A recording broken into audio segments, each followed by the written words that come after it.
na akijifanya anaelewa sana mambo, anagongwa konzi mpaka anatulia, anakaa chini ya meza. Ni mindset mbaya sana na ni uoga, na hii kutokuwepo kwa confidence kwa wale baadhi wanaofanya hivyo kwa watu wenye uwezo ni kutokujiamini kunakotokana na wao kutokuwa na uwezo. Kwa hiyo wakati mwingine kuna haja ya kufanya vetting za kutosha tunapowapa watu nafasi za kuwa ma CEO au ma manager au wakuu wa idara, ili wawe kweli hawatishwi na wanaowaongoza.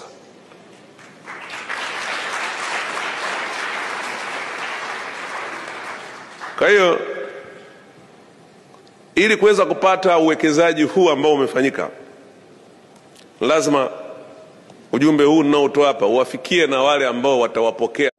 Na shida yangu mimi, katibu mkuu kiongozi mstaafu, shida yangu mimi huku serikalini, mtu akiwa na uwezo sana anachukiwa. Hii si ilitokea wapi?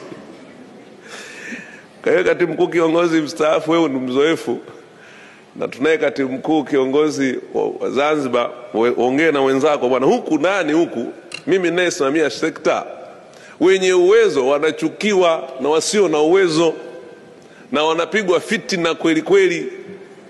Hao wakitoka na huu ujuzi wameupata, wakifika kule wanakuwa kama kondoo, hawaonyeshi ng'oo, kwa sababu wakionyesha wanakuta kuna watu kazi yao hawawapi nafasi, lakini pia wanachukia kwamba wanajifanya wanajua.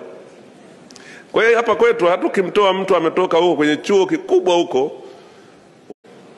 na akijifanya anaelewa sana mambo, anagongwa konzi mpaka anatulia, anakaa chini ya meza. Ni mindset mbaya sana na ni uoga, na hii kutokuwepo kwa confidence kwa wale baadhi wanaofanya hivyo kwa watu wenye uwezo ni kutokujiamini kunakotokana na wao kutokuwa na uwezo.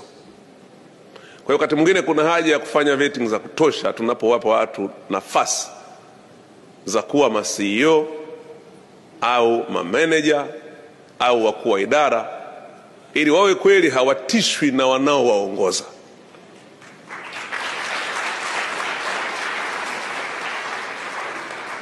Kwa hiyo